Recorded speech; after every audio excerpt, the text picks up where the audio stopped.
Hello students, on behalf of United Group of Institutions, I Swarup Malik welcome you all to this online class of Basic Electrical Engineering. Today I am going to discuss lecture number 1 of DC machines.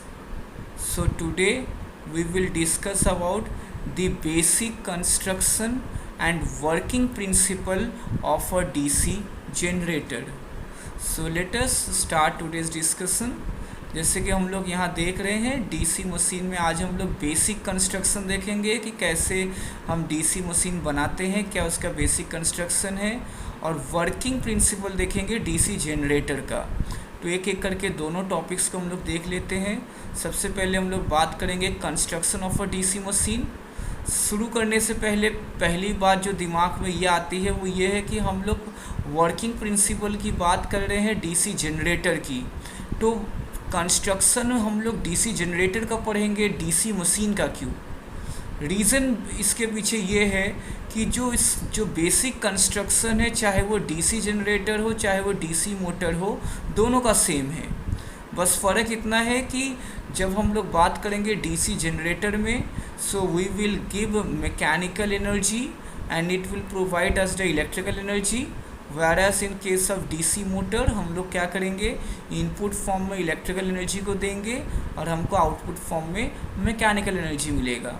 But जो basic हमारा construction है DC machine as a DC machine, चाहे वो generator हो चाहे motor हो, वो same to same है। ठीक है, आप यहाँ देख सकते हैं ये बाहर आपका योक है। योक बेसिकली हमारा होता है जो स्टेटर है, हमारा स्टेशनरी पार्ट है।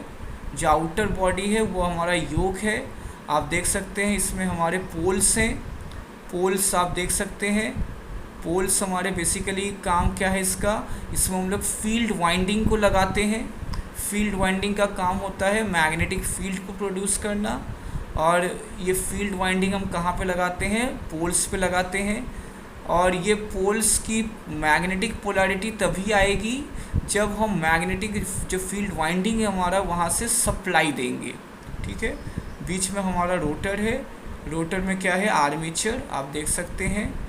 आर्मेचर में आप देख सकते हैं बीच में छोटे छोटे स्लॉट्स बनी है। इन स्लॉट्स के बीच में क्या है, आर्मेचर कंडक्टर्स हैं। ठीक है, इसके अलावा बहुत एक अहम हिस्सा इस डीसी मशीन में है, डैट इज़ योर कम्यूटेटर। आप देख सकते हैं ये हमारा कम्यूटेटर है, दिस इज़ कॉल्ड कम्यूटेटर। और कम्यूटेटर के ठीक ऊपर क्या लगी हैं, ब्रशेस। ब्रशेस का बेसिक काम ये होता है कि जो इलेक्ट्रिकल एनर्जी है उस इलेक्ट्रिकल एनर्जी को कलेक्ट करना और एक्सटर्नल सर्किट में पहुंचाना। जब हम डीसी जनरेटर की बात करेंगे, डीसी मोटर में एग्जैक्टली इसका उल्टा काम होगा। इनका काम होगा सप्लाई जो भी करेंगे इलेक्ट्रिकल एनर्जी को, उसको जो है आपके जो आपका आर्मेचर है वहाँ तक पहुँचाना। तो बेसिकली हमारा ब्रशेस का काम है सप्लाई को कलेक्ट करना या सप्लाई को देना। ठीक है, तो this is the basic construction of a DC machine. अब वन बाय वन हम लोग देख लेते हैं। पहले योक हमारा आउटर बॉडी है हमारे डीसी मशीन का। Poles and poles shoe, poles के बारे में अभी हम लोगों ने जिक्र किया। पोल्स शू क्या है इसको हम लोग देख लेते हैं। अगर आप यहाँ पे देखें पोल्स में, तो मैग्नेटिक पोल्स का जो ये एंड है, इस एंड को बहुत ज़्यादा फैलाया गया है, देख सकते हैं आप। इसके दो कारण हैं। पहला कारण तो ये है कि जो भी हमारा मैग्नेटिक फील्ड वाइंडिंग यहाँ पे लगा हुआ है, ये वाइंडिंग कहीं सड़क के बाहर ना आ जाए, तो उसके सपोर्ट के लिए हमने इस पार्ट को थोड़ा सा इनलार्ज कर दिया है, आप देख सकते हैं। और दूसरा कारण ये है कि अगर ये वाला पार्ट इनलार्ज होगा, ये वाला क्रॉस सेक्शनल एरिया ज़्यादा रहेगा, तो क्या होगा, जो हमारा रोटर में एयर गैप है, एयर गैप में हम यूनिफॉर्म मैग्नेटिक फील्ड को प्रोड्यूस कर पाएंगे। तो इस दो कारण से पोल शू हमारा बहुत इम्पॉर्टेंट है। आइए चलिए देखते हैं और क्या है इसमें। We are talking about the field winding. अभी we have already discuss about it कि फील्ड वाइंडिंग हमारा क्या है। फील्ड वाइंडिंग में बेसिकली हम एक चीज़ का ध्यान रखेंगे कि जो भी हमारे पोल्स हैं, वो पोल्स में बेसिकली आमने सामने के जो हमारे पोल्स हैं उनमें जो भी वाइंडिंग होगा वो वाइंडिंग हमारे अपोजिट डायरेक्शंस में होंगी। मीन्स अगर यहाँ वाइंडिंग क्लॉकवाइज होगा तो ठीक इसके सामने वाले में एंटी क्लॉकवाइज होगा। सिमिलरली अगर यहाँ पर एंटी क्लॉकवाइज होगा तो ठीक इसके सामने वाला क्लॉकवाइज होगा, ताकि जब भी करंट फ्लो करे अपोजिट पोलैरिटीज आमने सामने प्रोड्यूस हो, ताकि जो यूनिफॉर्मिटी बने रहे मैग्नेटिक फील्ड में वो हमारा बना रहे यूनिफॉर्मिटी। अब बात करते हैं हम लोग आर्मेचर कोर की। ये हमारा आर्मेचर कोर है, बेसिकली यही हमारा आर्मेचर है जो कि हमारा रोटर पार्ट है। आप देख सकते हैं इसमें आर्मेचर स्लॉट्स आपको दिख रही हैं, और आर्मेचर स्लॉट्स के बीच में क्या है, आर्मेचर कंडक्टर्स हैं। ठीक है, ये हमारा आर्मेचर वाइंडिंग है। बेसिकली जो ये आर्मेचर वाइंडिंग है ये दो तरीके से किया जाता है। एक होता है आपका लैप वाइंडिंग और एक होता है आपका वेव वाइंडिंग। ठीक है, इन दोनों के बारे में बहुत डिटेल में हम लोग नेक्स्ट लेक्चर में पढ़ेंगे। लैप वाइंडिंग क्या होती है और वेव वाइंडिंग क्या होती है, दोनों में अंतर क्या होता है। अभी बस सिंपली आपको ये समझना है कि ये हमारा रोटर है, और rotor that is your armature है, और आर्मेचर के बीच में क्या है, आर्मेचर स्लॉट्स हैं, और आर्मेचर स्लॉट्स में क्या है, आर्मेचर कंडक्टर्स हैं। ठीक, अच्छा अब हम लोग आगे बढ़ते हैं। यहाँ आर्मेचर कोर के बारे में दिया है। आर्मेचर वाइंडिंग के बारे में देखिए यहाँ पे लिखा हुआ है, यहाँ पे आप देख सकते हैं यहाँ लिखा हुआ है कि लैप वाइंडिंग और वेव वाइंडिंग दो तरीके से होती है। दोनों में ही एक डबल लेयर लैप होता है, डबल लेयर वेव होता है। सिमिलरली हमारा सिंगल लेयर लैप और सिंगल लेयर वेव भी होता है। ठीक है, तो चलिए हम लोग आगे बात करते हैं कम्यूटेटर एंड ब्रशेस की। जैसे कि हम लोग ने बात किया, कम्यूटेटर और ब्रश जो है बहुत ही इम्पॉर्टेंट पार्ट है हमारे डीसी मशीन का, और ये पार्ट एसी मशीन में नहीं होता है, ये केवल डीसी मशीन में होता है। ठीक है, रीज़न क्या है, रीज़न ये है कि जैसे कि आप देख सकते हैं ये हमारा कम्यूटेटर है। देखिए कम्यूटेटर भी स्लॉट्स में बटा हुआ है। ठीक है, और कम्यूटेटर के ऊपर क्या लगे होते हैं, ब्रशेस लगी होती हैं, जिससे कि हमको जनरेटर की बात करेंगे तो हम लोग को वहाँ से डीसी सप्लाई मिलने लगेगा थ्रू योर ब्रशेस, जो जिसको कि हम लोड को सप्लाई करते हैं। ठीक है, तो बेसिकली जनरेटर की बात करें तो कम्यूटेटर का रोल ये होता है कि जो हमारा आर्मेचर में ईएमएफ इंड्यूस होता है, बेसिकली वो ऑल्टरनेटिव टाइप होता है, एसी होता है। तो जो एसी इंड्यूस्ड ईएमएफ होता है उस एसी सप्लाई को ये कम्यूटेटर क्या करता है, डीसी फॉर्म में चेंज करता है, और डीसी में चेंज करके वो एक्सटर्नल सप्लाई को दे देता है थ्रू ब्रशेस। अगर आप मोटर की बात करें तो मोटर में कम्यूटेटर का काम बिल्कुल इसका उल्टा होगा, जस्ट रिवर्स होगा। वहाँ पे क्या होगा, हम लोग आउटर सप्लाई से डीसी सप्लाई लेंगे थ्रू ब्रशेस, और कम्यूटेटर का काम ये होगा कि उस डीसी सप्लाई को एसी में कन्वर्ट करके आर्मेचर के जो हमारे कंडक्टर्स हैं, आर्मेचर वाइंडिंग जो है उसको एसी सप्लाई प्रोड्यूस करना। सो कम्यूटेटर का रोल एकदम सीधा है। डीसी जनरेटर में ये क्या करेगा, एसी सप्लाई को डीसी में कन्वर्ट करेगा, और डीसी मोटर में क्या करेगा, ये डीसी सप्लाई को एसी में कन्वर्ट करेगा। ठीक है, ब्रशेस का रोल जैसे ही हम लोगों ने बात किया कि इसका रोल क्या है कि जो भी हमारा डीसी के केस में इलेक्ट्रिकल सप्लाई को कलेक्ट करके आउटर सर्किट को देना, और मोटर में क्या होगा, सप्लाई जो कि डीसी फॉर्म में है उसको कलेक्ट करके आगे कम्यूटेटर को पास करना। ठीक है, ये कम्यूटेटर है हमारा। अब बात करते हैं working principle of a DC generator की। वर्किंग प्रिंसिपल में आप देख सकते हैं हमारे पास दो यहाँ पर मैग्नेट्स रखी हैं।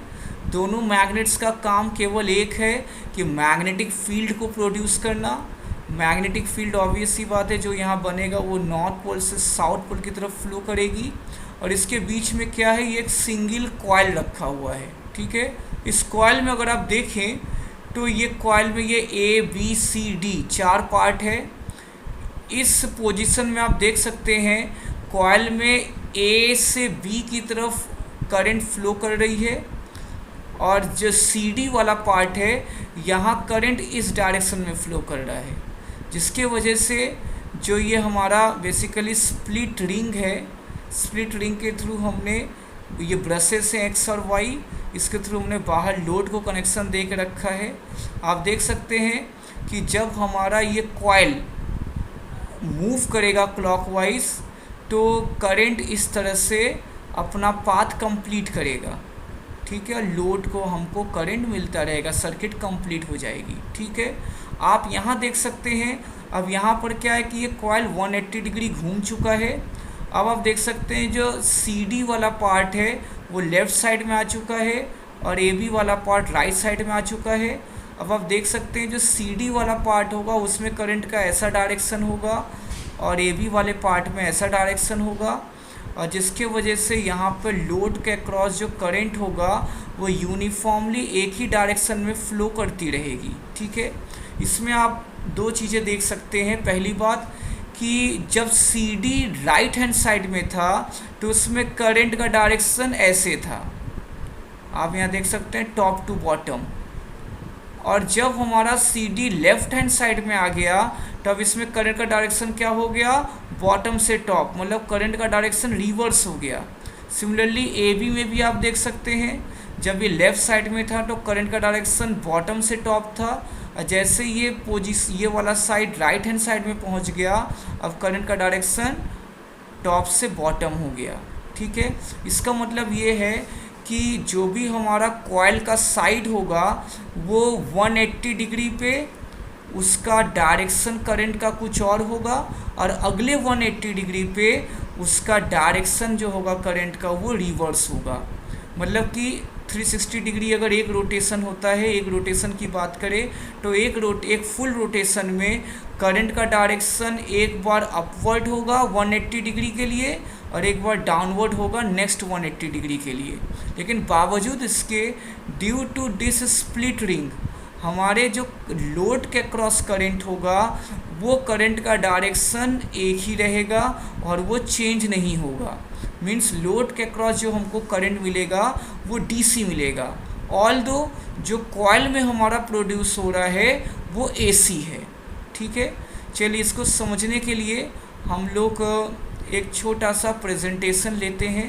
सपोज़ करिए अगर आप यहाँ पर देखें तो ये नॉर्थ पोल है और ये साउथ पोल है, ठीक है। इसके बीच में कॉइल रखा हुआ है, ठीक है। इस कॉइल को अगर आप देखें तो इसके दो साइड है, एक रेड पार्ट है एक ब्लू पार्ट है, ठीक है। रेड पार्ट ऊपर है और ब्लू पार्ट नीचे है, ठीक है। अच्छा, ये स्प्लिट रिंग के ऊपर क्या लगा है, ग्रेफाइट रॉड्स लगी हैं, ये बेसिकली ब्रश का काम कर रही हैं, और इसके थ्रू हमारा एक्सटर्नल लोड लगा है बल्ब, ठीक है। अब देखिए जब आपका ये वाला पार्ट अगर आप देखें, this is your red part of this coil, आप देखिए इसमें करंट का डायरेक्शन कैसा है, करंट का डायरेक्शन जो है इस तरफ है, ठीक है। ऐसा क्यों, क्योंकि अब ये कॉइल जब आपका घूमेगा, ठीक है, अभी इसको घूमते हुए देखेंगे तो क्या होगा, इसमें करंट का डायरेक्शन इस तरफ रहेगा और ब्लू वाले कॉइल में करंट का डायरेक्शन इधर रहेगा, ठीक है। इसको एक बार हम लोग चला के देखते हैं तो आपको क्लियरली समझ में आएगा, ठीक है। अब आप देखिए ये घूम रहा है, रोटेट हो रहा है, तो जैसे जैसे ये रोटेट होगा वैसे वैसे आप देखेंगे कि देखिए ये ब्रशेस मूव नहीं कर रही, ये स्टेशनरी है, कॉइल्स मूव कर रही हैं, और as a result of that जो हमारा इसके अक्रॉस जो भी करंट का डायरेक्शन होगा वो यूनिफॉर्म डायरेक्शन होगा, ठीक है। इसको थोड़ा सा समझते हैं, इसको थोड़ा सा समझने का तरीका आप लोग देखिए। आप लोग को मैं फ्लेमिंग्स राइट हैंड रूल पढ़ा चुका हूँ, फ्लेमिंग्स राइट हैंड रूल से ज़्यादा समझ में आएगा। फ्लेमिंग्स राइट हैंड रूल से आप देख पाएंगे कि ये किस तरह से काम करेगा, तो आपको ज़्यादा क्लियरली पता चलेगा, ठीक है। इसमें इस कॉइल में आप देख सकते हैं इसको बेसिकली एंटी क्लॉकवाइज घुमाया जा रहा है, तो एंटी क्लॉकवाइज घुमाने की वजह से अब हम इसको देखेंगे। सपोज़ करिए जब ये रेड वाला कॉइल है, जब ये कॉइल हमारा एंटी क्लॉकवाइज मतलब कि डाउनवर्ड की तरफ जाएगा, तब आप जो है फ्लेमिंग्स राइट हैंड रूल से देख सकते हैं। फ्लेमिंग्स राइट हैंड रूल में क्या है, हमारे पास अगर राइट हैंड के जो तीन हमारे फिंगर्स हैं, दैट इज़ योर थंब, वो हमारा जो है डायरेक्शन दिखाएगा, मोशन का डायरेक्शन, जो हमारा इंडेक्स फिंगर है वो मैग्नेटिक फ्लक्स का डायरेक्शन दिखाएगा, और जो सेंटर फिंगर है वो हमारा करंट का डायरेक्शन दिखाएगा। तो अगर हम फ्लेमिंग्स राइट हैंड रूल से देखते हैं तो आप पाएंगे कि जब हमारा फोर्स का डायरेक्शन डाउनवर्ड होगा, जब मतलब थंब नीचे की तरफ होगा और इंडेक्स फिंगर हमारा लेफ़्ट टू राइट होगा, तो देख सकते हैं आप कि जो हमारा सेंटर फिंगर होगा वो हमारी तरफ होगा। तो इसीलिए आप देख सकते हैं एरो हमारी तरफ है, मतलब करंट का डायरेक्शन यहाँ पे इस तरफ होगा। ठीक है, देखिए इस तरीके से हम लोग रखेंगे। ठीक है, ये हमारा इस तरह से देख सकते हैं आप। तो जब हम लोग डाउनवर्ड करेंगे इस तरह से, तो डाउनवर्ड डायरेक्शन की वजह से क्या होगा, आप देख सकते हैं थंब डाउनवर्ड है, ये हमारा बेसिकली मैग्नेटिक फ्लक्स है, इंडेक्स फिंगर, और करंट का डायरेक्शन हमारी तरफ आएगा। ठीक है, अब जो नीचे ब्लू वाला कॉइल है वो ऊपर की तरफ जाएगा, मतलब थंब का डायरेक्शन अपवर्ड, मैग्नेटिक फ्लक्स जो होगा वो होगा आपका राइट हैंड साइड, और आपका आप देख सकते हैं करंट का डायरेक्शन हमसे दूर जा रहा है। तो इसलिए आप देख सकते हैं कि करंट जो है हमारा यहाँ से दूर जा रहा है। ठीक है, आप लोग फ्लेमिंग्स राइट हैंड रूल अपने हाथ से प्रैक्टिस करके देखिएगा, आपको आ जाएगा। ठीक है, सिमिलरली जब 180 डिग्री तक तो ये होगा, फिर 180 डिग्री बाद क्या होगा, रेड वाला कॉइल नीचे हो जाएगा, ब्लू वाला कॉइल ऊपर हो जाएगा। अब जो नेक्स्ट 180 डिग्री होगा उसमें रेड वाले कॉइल जिसके करंट का डायरेक्शन हमारी तरफ था, अब पलट के हो जाएगा अपोजिट की तरफ, दूसरी तरफ, हमसे दूर। और जो ब्लू वाला कॉइल जिस पे कि करंट का डायरेक्शन हमसे दूर था, जब ये ऊपर पहुंचेगा तो अब इसमें करंट का डायरेक्शन हमारी तरफ हो जाएगा। तो इस तरीके से कॉइल में जब ये 360 डिग्री मूव करेगा तो बार बार करंट का डायरेक्शन तो चेंज होगा, लेकिन due to this split ring और ये ब्रश के कॉम्बिनेशन के वजह से जो लोड के क्रॉस करंट होगा, it will be a unidirectional, इसके डायरेक्शन में कोई भी चेंज नहीं होगा। ठीक है, तो ये हमारा बेसिकली वर्किंग है आपका डीसी जनरेटर का। टाइप्स ऑफ डीसी जनरेटर हम लोग जो है इसको डिटेल में देखेंगे लेक्चर नंबर 2 में। टाइप्स ऑफ डीसी जनरेटर में बेसिकली 2 टाइप्स हैं, separately excited type and self excited type. Separately excited type में क्या होता है, जो फील्ड वाइंडिंग है हम उसको डीसी सप्लाई देते हैं बाहर से through an external DC source. और सेल्फ एक्साइटेड में क्या होता है कि जो हमारा जनरेटर इलेक्ट्रिसिटी प्रोड्यूस कर रहा है, बना रहा है, उसी में से हम थोड़ी बहुत इलेक्ट्रिसिटी फील्ड वाइंडिंग को दे देते हैं और उसी फील्ड वाइंडिंग को उसी एनर्जी से एनर्जाइज किया जाता है। सो इसलिए हम इसको बोलते हैं self excited. Basically separately excited आपके कोर्स का हिस्सा नहीं है, सेल्फ एक्साइटेड आपके कोर्स का हिस्सा है। आपको सेल्फ एक्साइटेड को ही देखना है। इसके 3 आपके टाइप्स है। पहला है सीरीज़ वाउंड, जिसको हम लोग डीसी सीरीज़ जनरेटर बोलते हैं। इसमें जो आपका फील्ड वाइंडिंग है वो आर्मेचर वाइंडिंग के साथ सीरीज़ में कनेक्ट होता है। दूसरा है आपका shunt wound, that is DC shunt generator. इसमें हमारा जो भी फील्ड वाइंडिंग है वो बेसिकली आर्मेचर के साथ पैरेलल में कनेक्ट होता है। और थर्ड है आपका DC compound wound, that is DC compound generator. इसमें हम 2 तरीके की फील्ड वाइंडिंग लेते हैं। एक फील्ड वाइंडिंग आर्मेचर के साथ सीरीज़ में होता है और एक फील्ड वाइंडिंग आर्मेचर के साथ पैरेलल में होता है। ठीक है, इसका हम लोग डिटेल में लेक्चर 2 में देखने वाले हैं। आज के लिए बस इतना। Thank you, have a nice day.